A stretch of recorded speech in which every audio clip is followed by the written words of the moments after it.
knew that there was a storm coming, but we've had hurricanes that swept through in the past. We had no idea that something like this would ever happen. You know, the media always overblows a storm, but this one feels different. Well, they told us we were going to get a hurricane, but never imagined what we were going to get.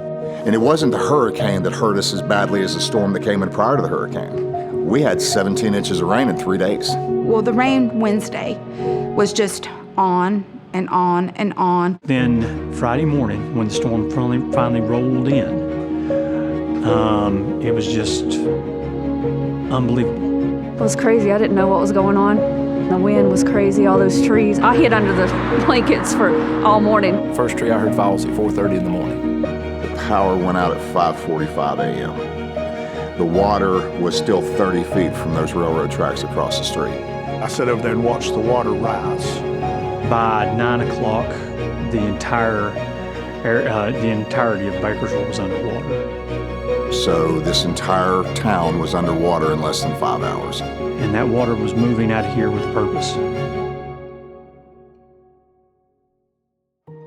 There's just not any way to describe how angry the water was. It was moving very quickly and moving and swirling at the same time. Stuff was going by so fast that you just couldn't tell. So it was really disorienting. The water was so big, everything was gone. The trees and the debris and the cars, just everything you could imagine was coming downstream. I see a house float by, and my husband and I looked at each other, and he goes, "Was that a house?" I'm like, "I think that was a house." And I said, "This is not good." Downtown Bakersville, there was 6 foot of water in the funeral home, 5 foot of water in the gas stations. One of them estimated that in downtown, in the street, in the lowest part, is probably 9 to 10 foot deep.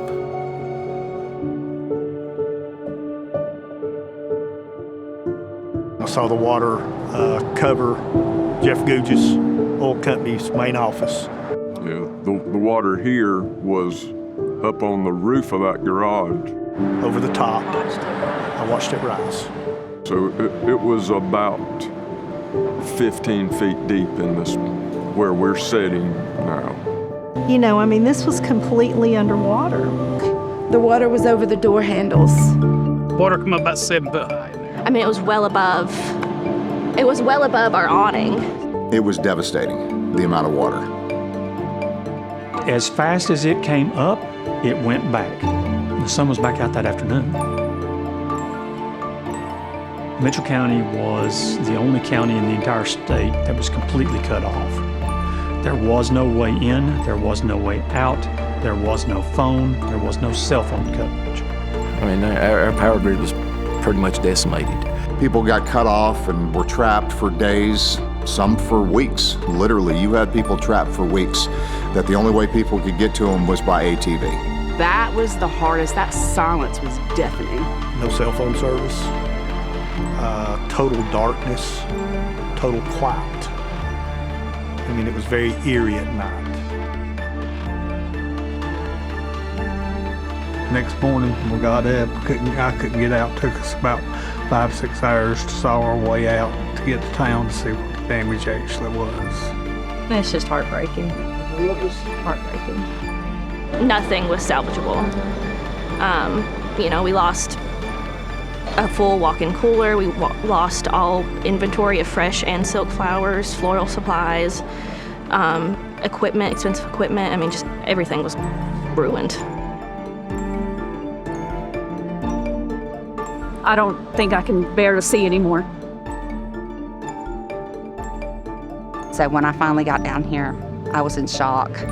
The whole back of the building in the basement was gone, and all the structures that held it in place. So every single thing that was in the bottom of the basement is gone now. The whole town was virtually destroyed.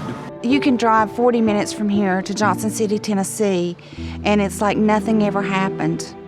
I mean, it's untouched. And then you drive back here and it's like just complete devastation. When First 2 days, my wife said, I'm done. I can't. We didn't know for a day and a half that Spruce Pine was underwater. We had no communication. I had water sensors in this store. Water sensors never went off because internet went down. We had no idea till the second day. A neighbor brought us a picture of downtown Spruce Pine, one of our neighbors that was able to get out. We had no idea we lost everything. Things that's been here forever is gone. One of the oldest restaurants in town, been condemned, gonna be tore down. It's been 14 years, part of our lives, and it's just meant the world to us. Every road, every view, everywhere you look when you're driving, anywhere you go down the road, there's devastation all around us. That's the discouraging part. But then you drive by and you see where someone who you've known all your life, their house is washed away. And they're out there cleaning. You've talked to them, what's going on? I'm getting ready to rebuild. Really, like the second day the storm hit, they were down here. We were all down here. We were shoveling mud out of all these buildings. It was boots on the ground. It was local companies, local churches, friends, family down here mucking mud, people walking by, go home, get their shovel and come. Chainsaws were going. You had neighbor helping neighbor. You had people with their own personal equipment that were removing logs, removing trees. People were coming from Louisiana, Indiana, all over the country. They seen a need. They loaded up a trailer somewhere in Florida, Tennessee, Georgia, wherever. South Carolina. I had 2 young boys come in here from Ohio. Just everywhere. And they just came and said, here we are, what can we do to help? It wasn't the city, it wasn't the county, it wasn't any of those people. It was your everyday working neighbor. Checking on everybody, seeing if anybody needed anything. There were people from Johnson City. 4 guys pulled up, just got out. They were just coming down through here. What can we do to help? I mean, I'm looking around, I'm shoveling mud out, and there's like these little gals in dresses and muck boots standing beside me, shoveling mud out. People just reached out all over. People I didn't even know came and helped us. It's the willingness. It's the willingness from the 150 volunteers from the Pennsylvania area that came down at the start of this storm and came in here every day with us for 13 days just to get everything out of here, to get this 2.5 feet of mud that was caked from front to back. My friends drove from Napanee, Indiana to here. Brought shovels, muck buckets, skid steers, and they dug this place out for nothing. These folks came down, volunteers. My God, the hardest working people you ever meet in your life. I joked with them, and I said, when I get ready to reopen, if I can't find staff, I'm coming to Pennsylvania with a bus. I don't know how you repay these people, but that's what we have seen here is the outpouring of all of that. And the community as a whole, I believe, has been brought closer together through this tragedy. I've always been proud to be from this area, but ever since this flood happened, everyone, I mean, people you've never even spoke to, never talked to, are helping you. I mean, you had people that just came together and helped each other out.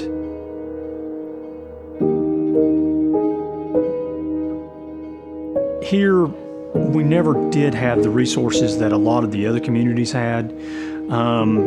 Mitchell County just doesn't have the resources like Mecklenburg or Buncombe County. We may not have much, but we've got plenty of backbone. We're pretty much on our own. People up here are resilient, and people are going to fight. I believe those fighters need to be helped. Nobody up here is going to quit, but there is a fine line financially what business owners and property owners can actually do themselves without getting serious funding. We need help. I mean, we all need money, of course, because nobody had flood insurance because we had never had a flood before. I think one person out of Mitchell County has flood insurance. So everybody's just trying to find their resources everywhere they can. We don't need a loan. We need some free money. I mean, we can look around and realize that this is going to be a process. We're looking for somebody to give us a hand back up. That's one of the hardest things that you have to adjust to is the rest of the world is normal and going on with their everyday lives. They're playing golf, they're going to school, they're watching their grandkids, they're going to ball games, whatever strikes their fancy.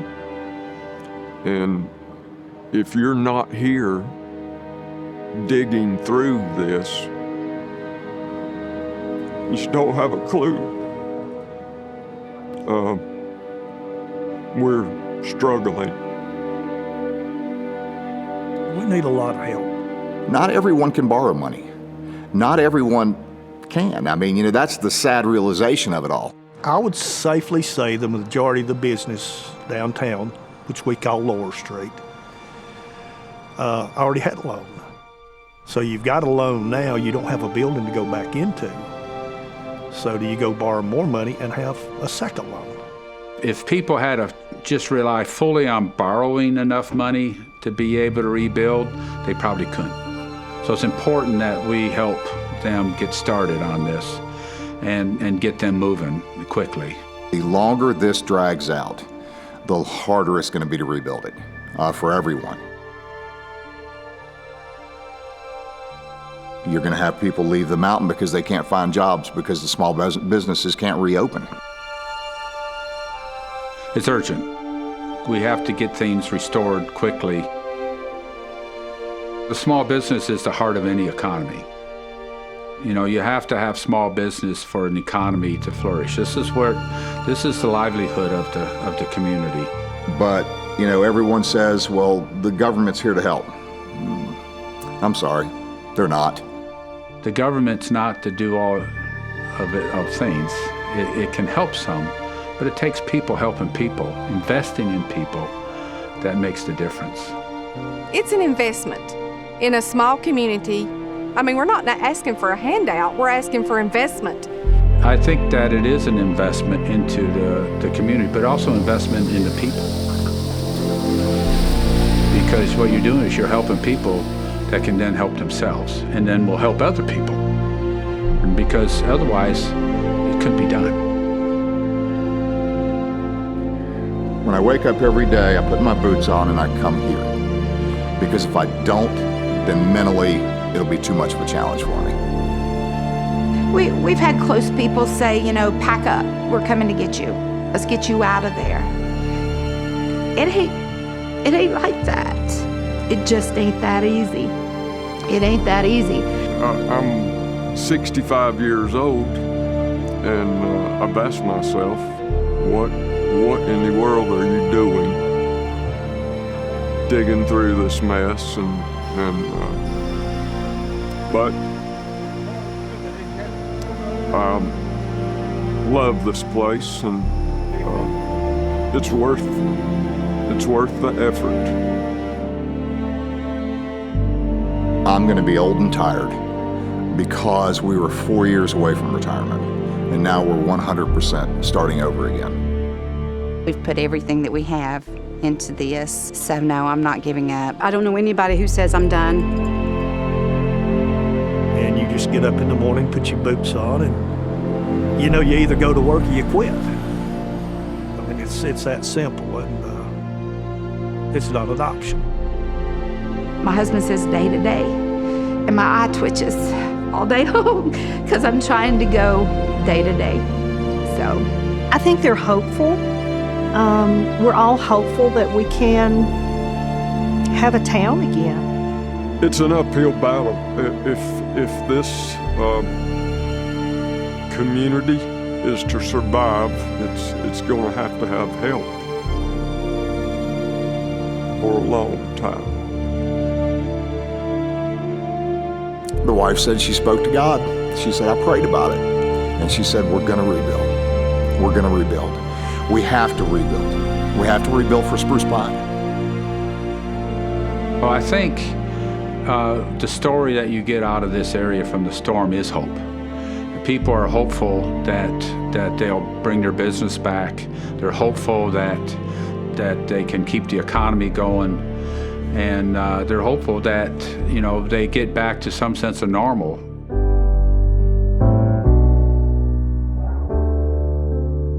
I have to come in here and face this every day, because if I'm here every day, and I believe that if I'm here working and the people are here working and you show people what you're willing to do, good things will happen. I don't want us to be forgotten. Please don't forget about us, because this has happened. It's not going to recover quickly. Comes the dawn, follows night, follows day. The world turns its familiar way, and I was with you I would stay. As the day follows night, follows day. It is a tremendous amount of money that it will take to rebuild this one street alone. It's tough, but you got to get up, put your pants on, and go to work. And don't expect somebody to do it for you. Do it yourself. But everyone here that I know of is willing to do it. We just have to find the means. We have to find the means to do it. So just don't forget the little guy. That's what I want people to realize. Don't forget those people that are out here every day that are doing their best and working as hard as they can. But we need to get back to work. It's going to happen. It's going to happen. That won't be next week. When I was 3, my grandmother taught me every morning before I would do anything, she would say, put on your gloves. And so we would say, do unto others as you'd have them do unto you. And I got chills. Yeah, my granny taught me that. Treat other people like you want to be treated. And so I think it really rings true right now, because we all need each other right now. The mountains have always stuck together, and that spirit's still here. We're going to come back better than ever, and everybody in Spruce Pine is going to come back 10 times stronger and so much closer than ever before. So everybody's got on their gloves right now. So. Oh, I just see it just being even more beautiful than it was. I just see us all coming back and being stronger in the end. And we say, what don't kill you makes you stronger. I was with you I would stay. As the day follows night, follows day.